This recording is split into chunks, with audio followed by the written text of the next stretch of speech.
Hey, it's the end of the year, and the way I'm celebrating the holiday season is by giving everybody a top 10 countdown of the 10 most popular episodes that we've had on this podcast. And today you're going to get number 3. And this episode was originally released in November of 2020, so it's been a while, with Kristine Jefferson and Jenny Gu. And what an amazing episode, two amazing women. And interestingly enough, you are going to see Jenny Gu again in the top 10 countdown. She came on as the aspiring investor in this particular episode and came back with a first deal episode that you'll hear about again later this week. So enjoy this episode for the time being. And, the big question is now, is Jenny's episode going to be number 2 or number 1 in the countdown? All right, welcome to the Diary of an Apartment Investor podcast. I'm your host, Brian Briscoe. I'm really excited for today's show. It's one of our Ask the Expert episodes. We have two amazing people on the line with us right now. We've got a woman with a ton of experience in this business, Kristine Jefferson, and a motivated and energetic aspiring investor, Jenny Gu. So first off, Kristine is co-founder of Mission Bay Capital Partners. They are owners and operators of over 1,400 units with over $100 million in assets under management. She manages a capital raising arm for Mission Bay and is a multifamily investor with over 10 years of experience in real estate investing and syndication. She holds a bachelor's degree in education from Radford University in Virginia. And that said, Kristine, welcome to the show. Brian, thanks for having me. I appreciate being on. Yeah, thank you so much. And, personal thanks, because you were one of the people that very first took time to meet with me. And hopefully you remember, we met just next to the Pentagon at, what was it? Nando's Chicken, right? Oh, good memory. Yes. Good memory. I didn't remember the name of the restaurant, but yeah, you and I met for lunch and you were just thinking about, right? Yeah. And look how far you've come in a short time. I remember telling you what my goals were. This would have been October, actually almost 2 years ago to the day. But we're within a week of the 2-year anniversary. But I remember you telling you what my goal was, and your eyes got really big and you're like, wow. And I thought you were going to tell me I was crazy. And then you just ended up being so encouraging. And I was just like, wow, that's awesome. And anyway, I very much appreciate you. You've been an inspiration to me, you and your partner, Daniel, as well. So my personal thanks to you before we start saying anything else. Well, thanks, Brian. I'm impressed with you too. I mean, look what you've done in 2 years. Yeah. Too, which, I mean, if you pause and step back and reflect, it's pretty impressive.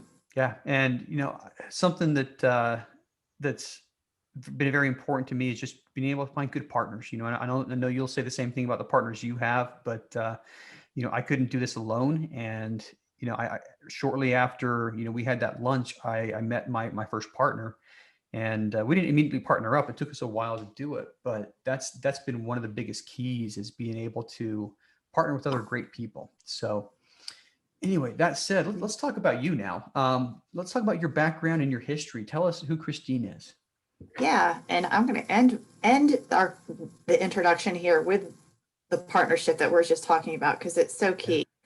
So I started as a real estate investor after being a stay-at-home mom for 7 years. I know I needed to go back to work, and I wanted to be my own boss and be an entrepreneur.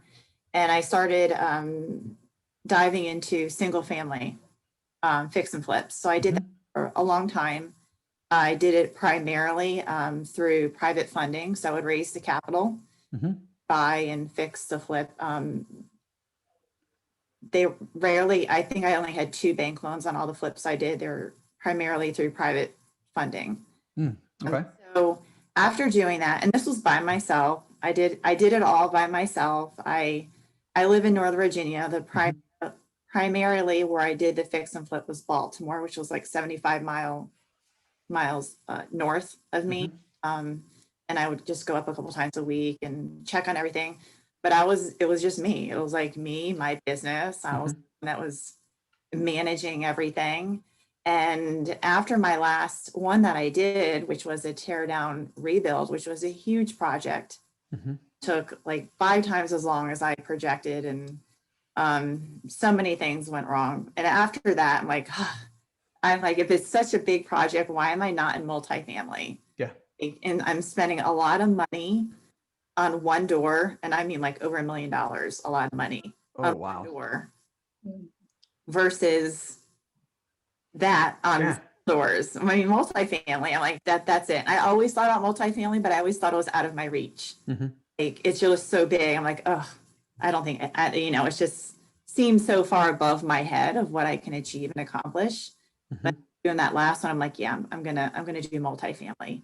And at the same time, learning about it and getting educated about it, I'm like, it's not something I want to do by myself. So I did all this fix and flip by myself. I'm like, I don't want to go back to being a solopreneur. I want a team, and I've come to realize, like you said, Brian, multifamily is a huge team sport. Like, there's no way around. Yes, there is. If you're going on a smaller scale, if you're buying 2, 4, 6, 10 unit, I mean, probably even 20, although that might get challenging at that point. But so you can do it on a smaller scale. But if you're looking to scale up like I was, I'm like, I definitely want to do this in a partnership, whether it was by a deal or a business partner overall. Yeah, I totally agree. Somewhere between 10 and 20 units is the threshold, in my opinion. I don't know exactly where it is, but once you get to a certain size, you have to have a partner. Yeah, you have to have a part. You have to have. I mean, even to get the loan, well, too, you have to have some sort of experience. So then you have to bring in a partner. You have to have a balance sheet, and then you have to bring in someone, showing liquid assets. Yeah, and most people starting out don't have a balance sheet that you need to be able to get the loan. They don't have the liquidity you need to get the loan, and they don't have the experience you need to get the loan. So for anybody starting out, partnering is a necessity. It's an absolute necessity.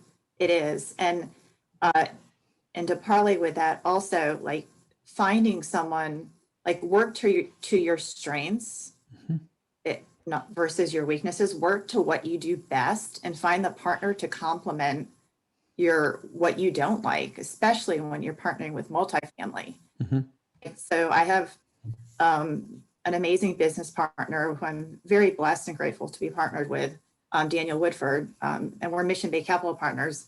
He is a master at underwriting and spreadsheets and numbers, and he's also a master at lending and loans and the terms, and I'm not, and I never will be. It's just not my interest or my thing. It's a little painful to me to go through the whole process of underwriting. I understand it. I get the gist of it, but that's really not my area of expertise. It's his. Yeah. We have 2 people of the same thing who are fantastic at underwriters. Well, who's going to do the rest of the stuff? Because there's so much more to multifamily investing than underwriting deals. Now, and just to caveat on that I've seen both of you together at local meetups and at the larger national meetups, and Daniel is usually in the corner. He wicked smart, great guy, and you can't. I mean, I remember this was a Michael Blanc event 2 years ago. I remember seeing you and wanting to talk to you, but every time I looked over, I mean, it was just another group of people. You were always talking to people, always talking, just more and more people. So, I mean, personality wise, you guys complement each other very well. You're extremely outgoing. He's very analytical, and, you bring the 2 of you together, and it's a great team. Yeah. Yeah. And it making a team that finding that partnership, and just going with it. And then you're able to get more like you're doing right now. You're able to grow and scale from finding partners. And it doesn't necessarily, like Brian, I have to be a business partnership. You can do it per deal. Yeah. Deal by deal too. I'm not sure, Brian, if you did it the first deal before joining. So the first deal we did, it was not as Four Oaks Capital. It's the same 4 people. We did the first deal, and we realized that we liked each other. We realized that we worked out well. We realized that we complemented each other. And it was before we closed on our first deal that we decided to form the company. So, and yeah, you're right. You don't have to have the company behind you. I think to get started, a lot of people just need to find, 1 or 2 people that they can, they can do business with. And keep in mind it's, 5 to 8 year holds or 3 to 5 year holds, but it's going to be a longer term relationship, but it doesn't have to be, it doesn't have to be like a full-time business partner from there on out. Exactly. Yeah. Exactly. That's exactly how I started too. Daniel and I were not business partners when I first started, but I met him meetup, and at the time there were only single family housing meetups. Like there wasn't apartment or multifamily meetups at the time when we met, and we were the only like 2 multifamily people in the room. So we sat and we happened to sit next to each other as well. And I'm like, oh, okay, I got to know you. I got to get to know you and meet you because I don't know many multifamily people. And so I'm like taking him to lunch, asking him all sorts of questions. He's like, well, I'm currently under a contract on a deal in Texas. Would you be interested in coming on the due diligence trip and participating in raising capital? And I'm like, yes. Yeah. Yes, I'll come and and I hadn't raised capital at all for multifamily, but I'm like, okay, I did for single family. Like I raised a lot of money because all of my acquisitions were through private funding. Right. Like, okay, I know I can do it through single family, so I've got to be able to do it through multifamily because I got to get in. I got to break into this market. I get something under my belt. So I'm like, I'm in. Yeah. Find a way to raise money. I'm going to find a way to pay to go to Texas, and then we have since partnered up. Yeah. Now, did you find raising money for multifamily to be substantially different than raising money for single family? Yes. Yes, a lot. Nobody that I raised money for single family. No, I take that. There's one person, only one person that I raised monies for single families invested in multifamily. That's it. Wow. Yeah. It's just a different process. It's a longer educational process. It's a whole different, the fix and flip was short term. Yeah. And multifamily, it's long money. It's 5 to 7 years, where the flips were 6 to 12 months, and they're getting capital and interest. So it's a whole different ballgame, and I guess a different set of investors. So yeah. Wow. It's a little more challenging. Yeah, I've heard a lot of people say the same thing. I guess the investment goals of a multifamily investor are probably different than the investment goals of a single family fix and flip investor. The return of capital comes a lot quicker. The return on capital also comes a lot quicker. I think multifamily, you have a little trickle of cash flow until you sell, maybe 6%, or 6 to 8% maybe year over year, but you don't get the return, the big return of capital and return on capital until, several years later when you sell. So. Exactly. And there's a lot more components as well. Like, for the most part, and I mean, when I say people, I mean people that I raised money for the single family homes. Like they understand residential flip. If you watch GTV at all, or have heard of it, and have heard of any of those shows, you understand. Yeah.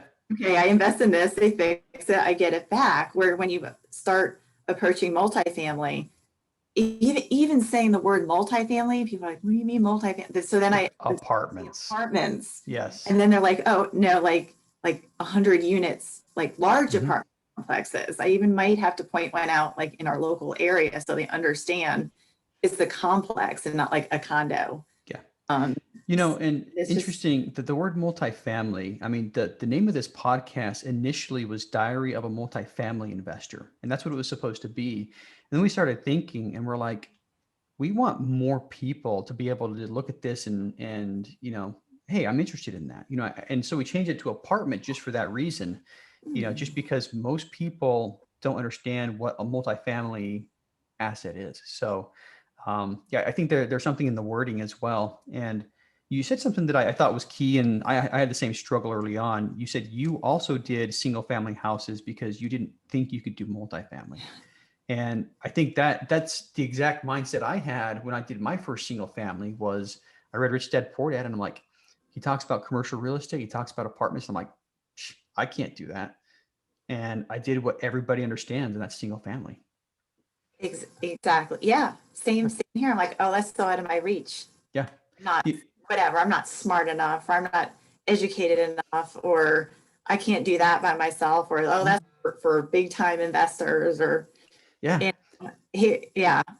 I remember thinking, I don't even know where to begin, and that's the thought that came through my head is, if I knew where to even start, I think I may have tried it, 10 or 15 years ago, but I remember thinking, I don't even know where to begin. But yeah, so anyway, one question that I'd like to ask everybody, Kristine, what's your big burning why? What's your motivation that keeps you doing this?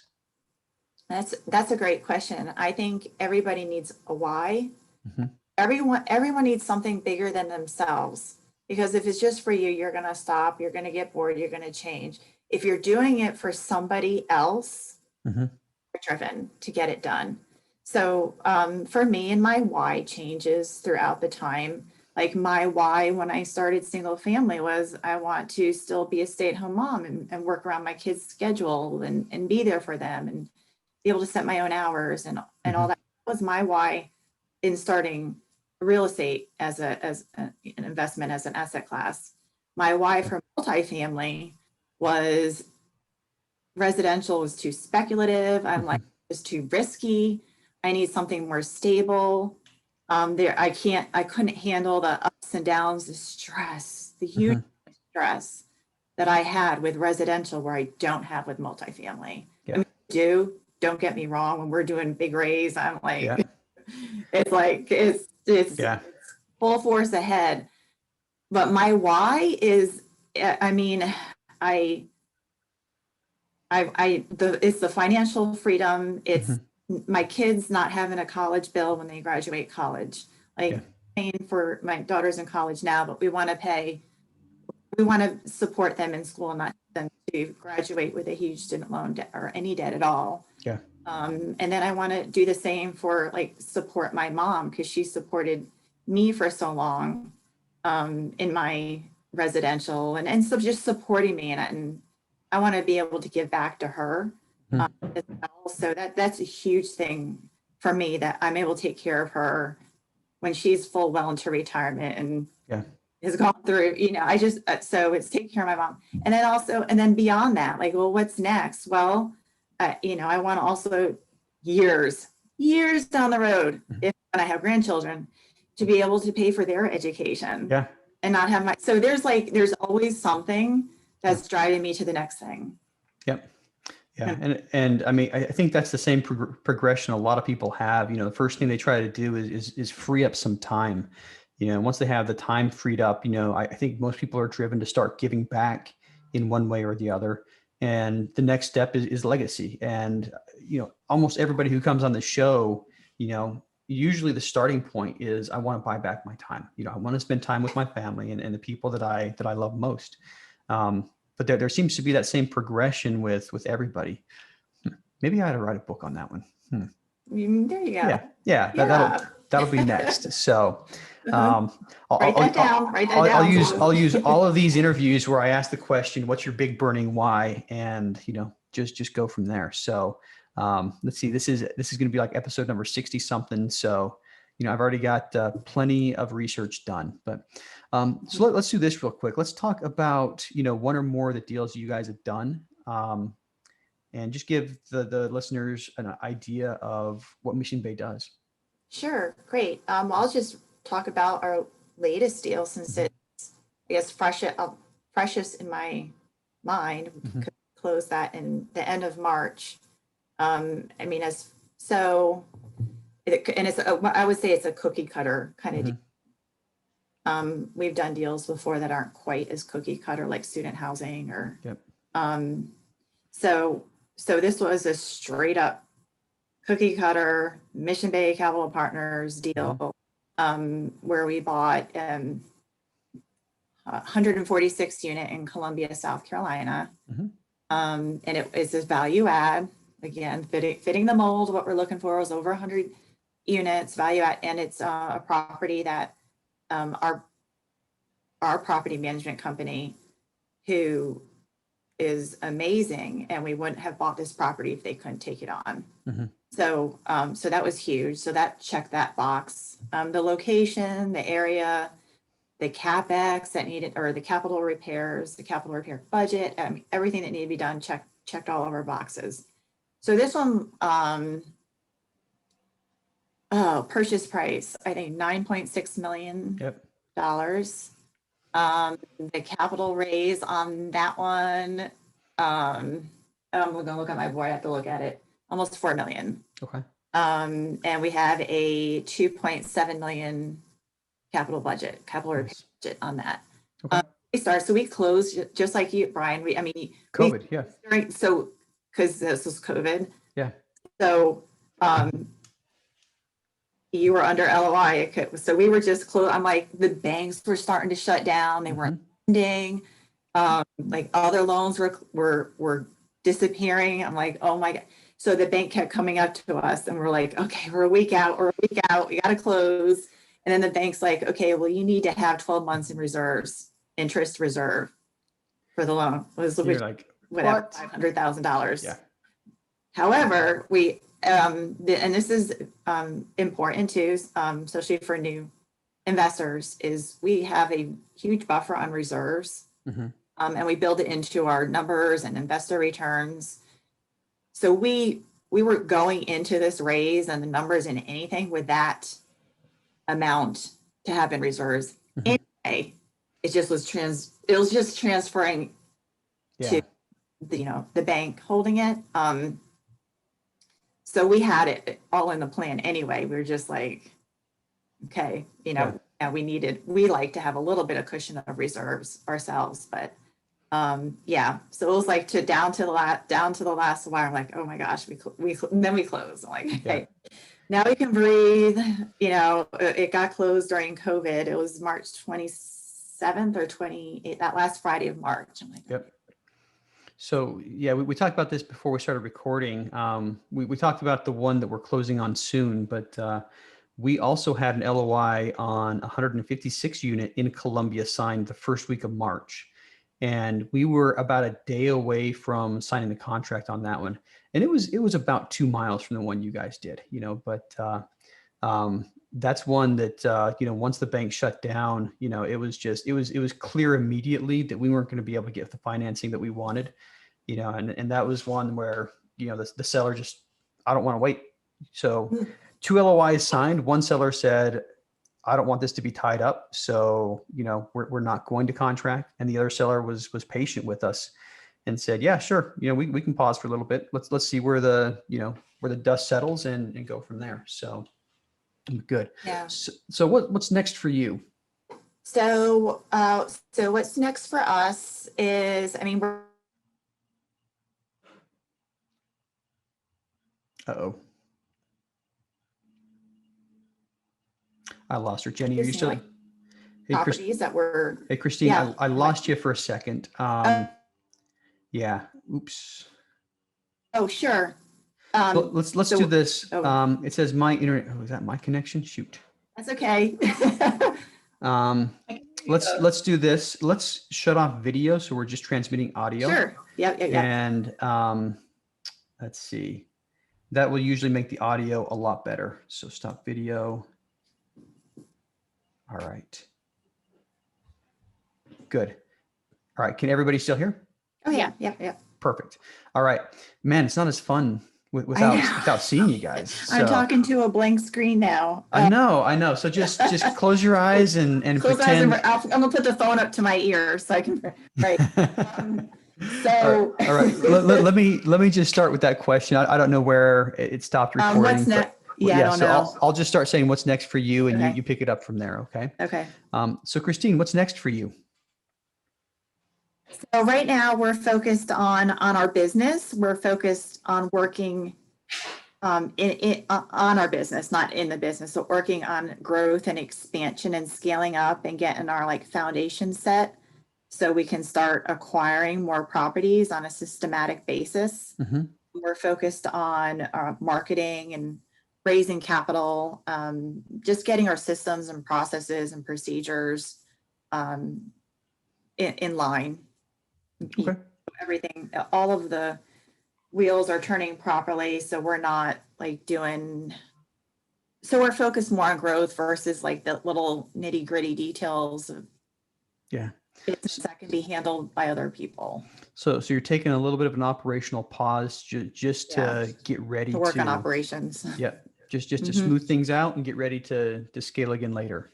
Exactly. Nice.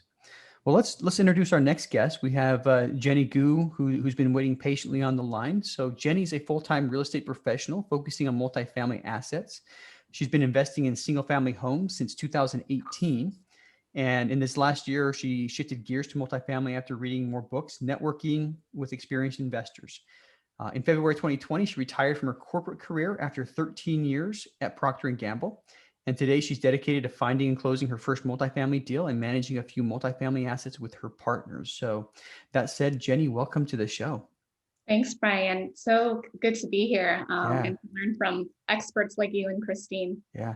So one question from your bio, you have retired in quotes. Why do you have, Jenny quote retired unquote from her career? What's that mean? When traditionally when we think of the word retire, folks are, I would say, in their 60s or so, and then they're riding into the sunset, sitting on a beach somewhere.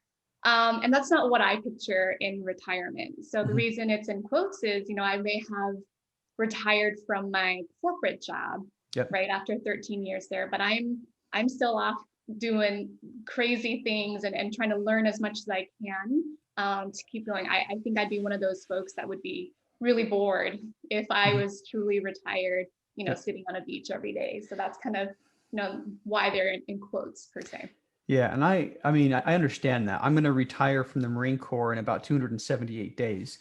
But I'm not going to be sitting on the beach. There's other things that I'm obviously passionate about multifamily, about apartment investing and helping other people.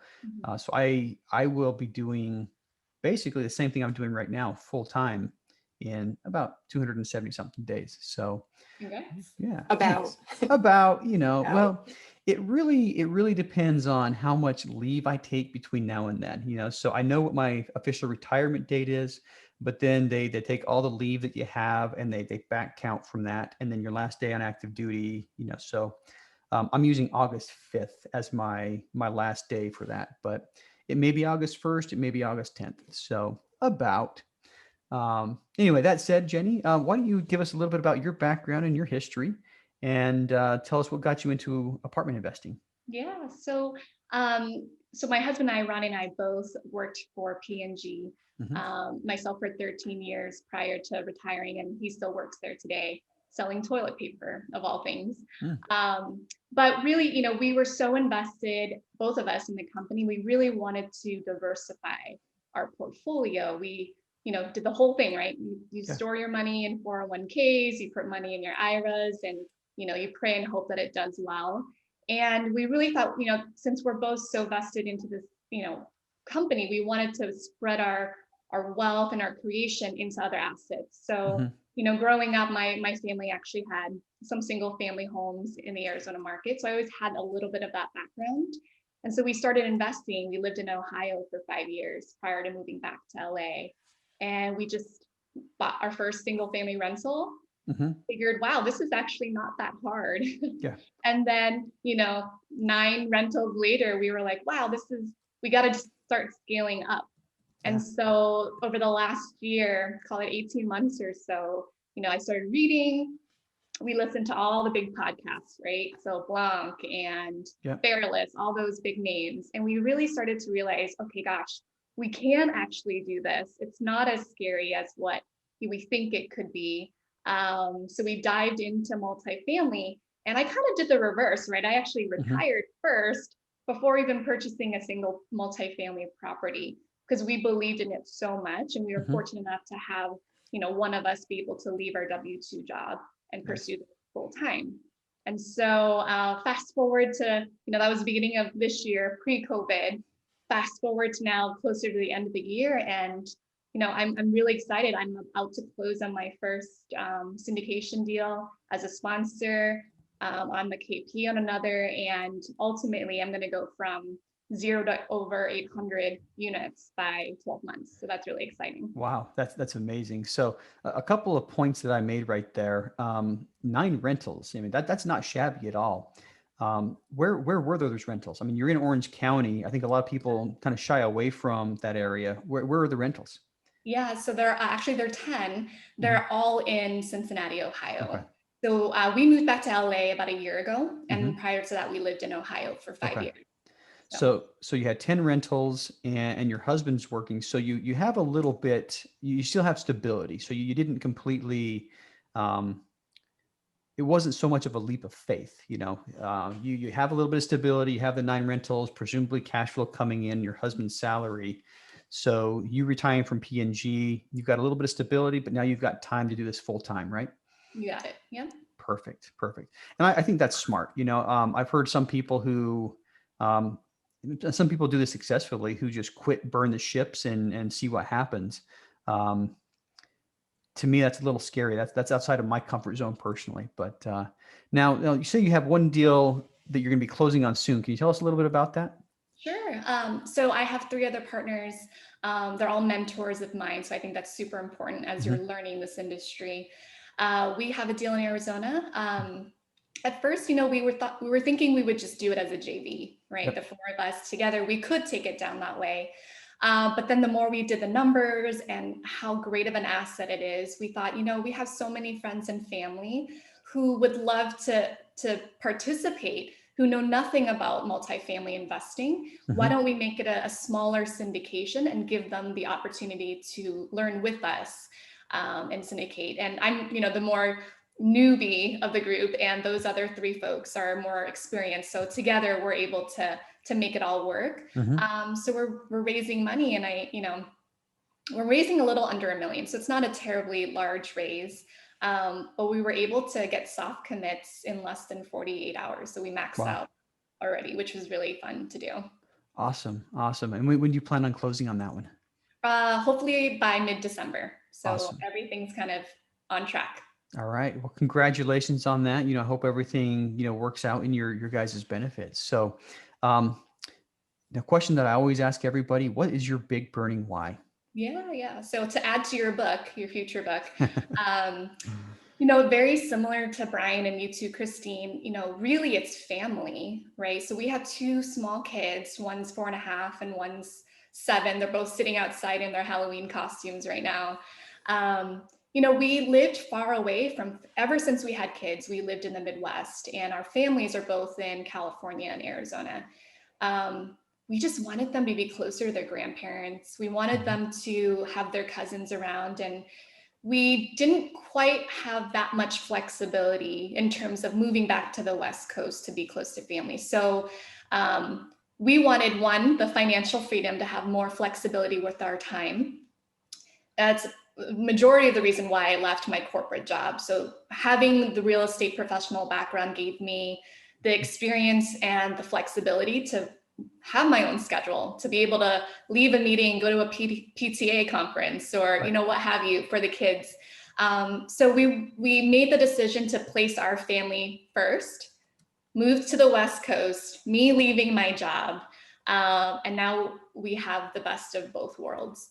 So the legacy piece is absolutely true. The family piece is 100% true, and really the generational wealth for your kids and your grandkids. But then one other layer for us is we want to turn around and reach behind us to pull folks with us. So, a lot of the time I talk to experts like you guys, the number one thing they always say is, well, we wish we could have started this sooner, or I wish I knew this, 5-10 years ago. And so we're trying to get rid of that for our friends and family and get them in with us quickly. Yeah, I love that. All right, we're gonna do an admin pause right here. So it's 12:18. We got 12 minutes. Do either of you have anything following this? If we go over by a couple minutes, are we okay? Yeah, great. Okay, perfect. All right. Okay, so I'll just restart right now. Well, that's amazing, Jenny. That said, we have Kristine on the line here. What do you want to ask her? Yeah, Kristine, I love your background, and it's so clear you're passionate about all this work, which is exciting. I do have a couple of questions for you. We're starting out in this whole syndication gig, right? And you have so much more experience. What what would be 3 to 5 tips you would give somebody newer to syndicating and raising capital? Like, how do you find new investors too in so many of the upcoming deals? And that's a great question. In upcoming deals, it kind of starts like now, like deals that you don't have yet. So the sooner you get started in letting everyone know, like building building a CRM, your database of people, that's the key. Like that's the most important thing is meeting people. It's a little trickier now that we can't meet people in person as much as in meetups, but so for us, we started marketing, and we're not doing it right now. We've paused it and we didn't continue on with the company we had before, but marketing or posting a lot on LinkedIn, connecting with people on LinkedIn, letting them know what you're doing and starting relationships today that will cultivate massage and letting people shouting to all you. It sounds like you have a lot of friends and family, letting all them know and approaching it with a mindset that you're helping people out, putting their money to work. You're putting their money to work for them. They're putting their money to work for them. Like this is like, you just want to shout it to the world. Like this is a great investment. This is a great way and a safer route than the ups and downs of the stock market. Approaching it with a mindset that you're helping people with their money than asking for money. So there's two different sides. So just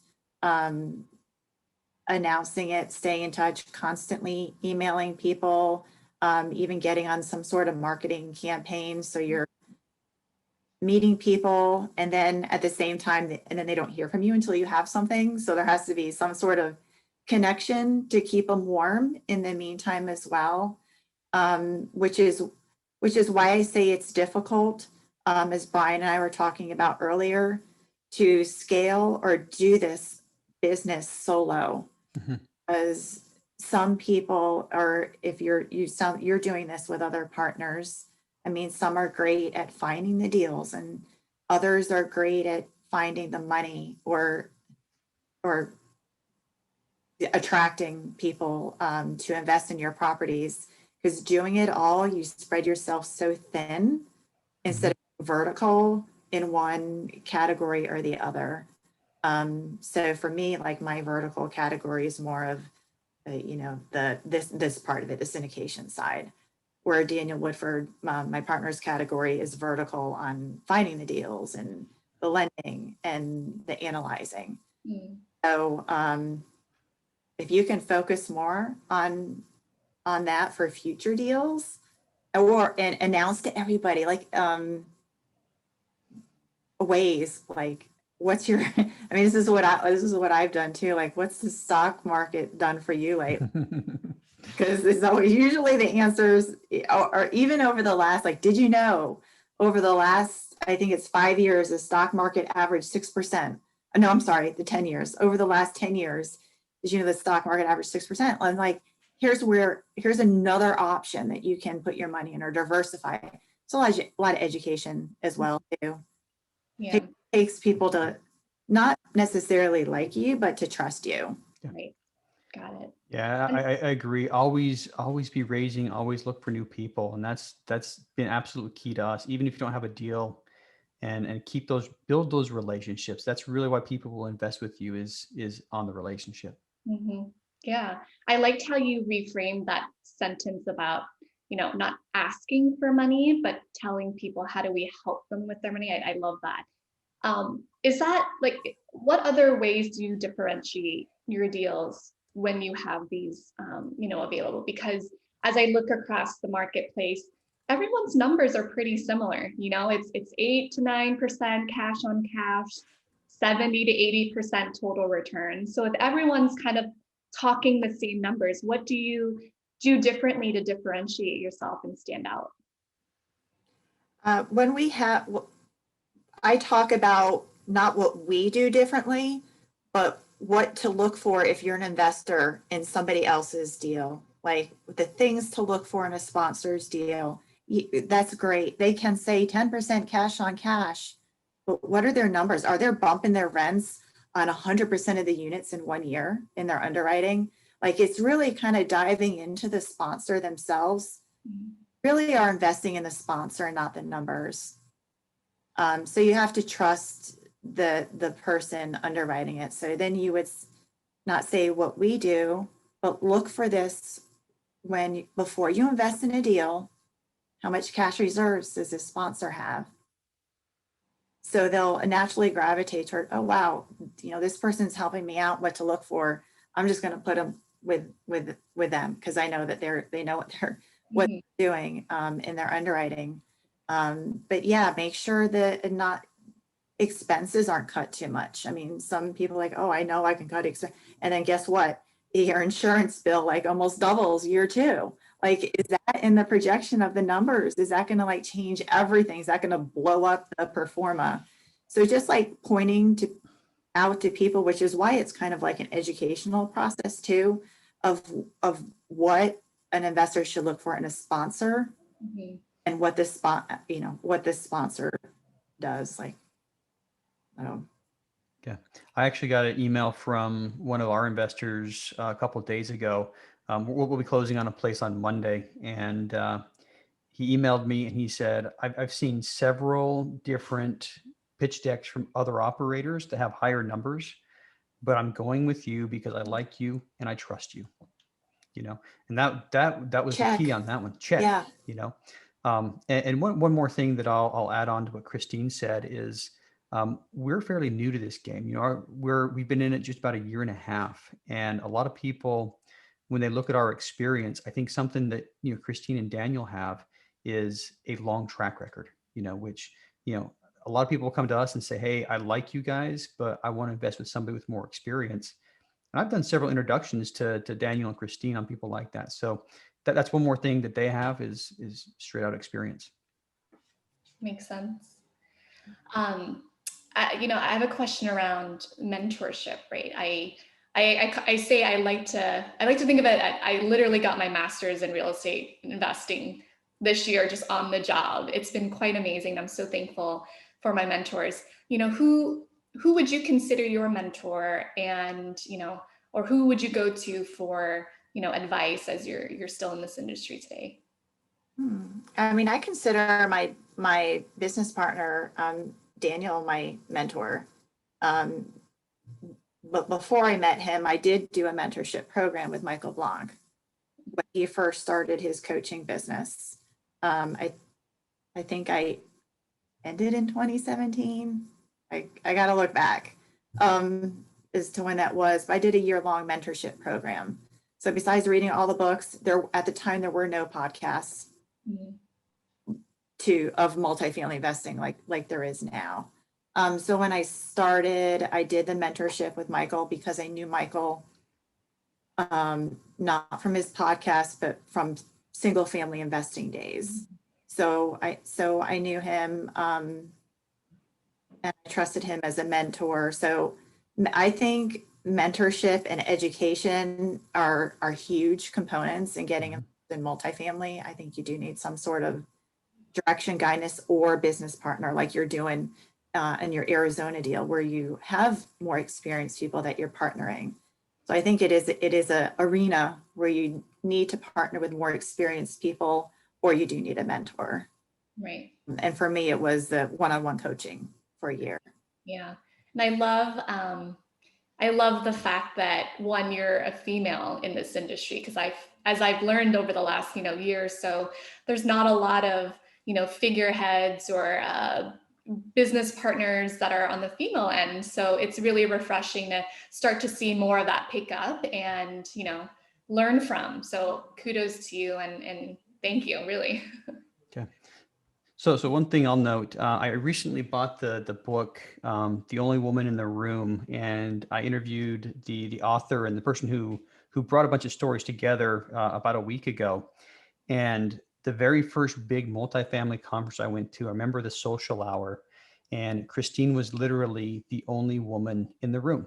I mean, and I don't know what that feels like for you, but you weren't the only woman in the room. There were a lot of a lot of women, when you talk to them, said, well, I'm here with my husband. He kind of dragged me here, but, you have been, for many years, the only woman in the room in a lot of these, a lot of these events, a lot of these conferences, and at times the only woman on the stage. I think there was one conference I went to, and same thing, a bunch of men on the lineup, and then there's Kristine right in the middle of them. So anyway, it doesn't go unnoticed, and incidentally, I'm trying to help that out a little bit by bringing more and more wonderful women on the podcast. So.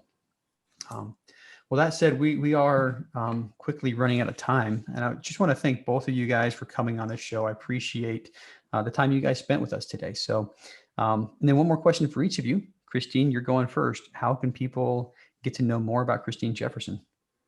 Oh, sure. They can always contact us on our website, which is Mission Bay CP, as in Capital Partners. So missionbaycp.com, and they can click the Contact Us Now form. I was talking earlier about getting to know who you're investing with. So I can send you an article we have on top 11 questions to ask your sponsor before investing. Just put in your contact info in the Contact Us form and note that in the message, and I'll get that over to you. Or if you just want to reach out, that's the best way to do it, because those do come to me. Yep. All right. And we'll make sure that information gets in the show notes. So if you're listening and you're interested in what she's offering, just hit the show notes and scroll down to the link, and we'll have it in there. Thanks. Jenny, same question for you. How can listeners learn more about you? Sure. So I'm on Facebook and LinkedIn. If you want to reach out to me directly, my email is jenny@triangle-estates.com. Okay. And same thing, we'll have that in the show notes as well. So anybody who wants to contact you, they've got the way to do it. So that's it for today's show. Once again, thank you so much to the two of you for coming on the show. I had a great time with you, and look forward to getting to know you guys even better later on. Great. Thank you. Thanks. I'm excited for you, Jenny. Thank you. Thanks. Thanks, Brian. Hey, if you like that episode, make sure you hit that subscribe button. But more importantly, if you haven't joined our multifamily educational community, the Tribe of Titans, yet, you are missing out. So get yourself 30 days free by clicking the link below in the description, or go to thetribeoftitans.info, and we'll see you there.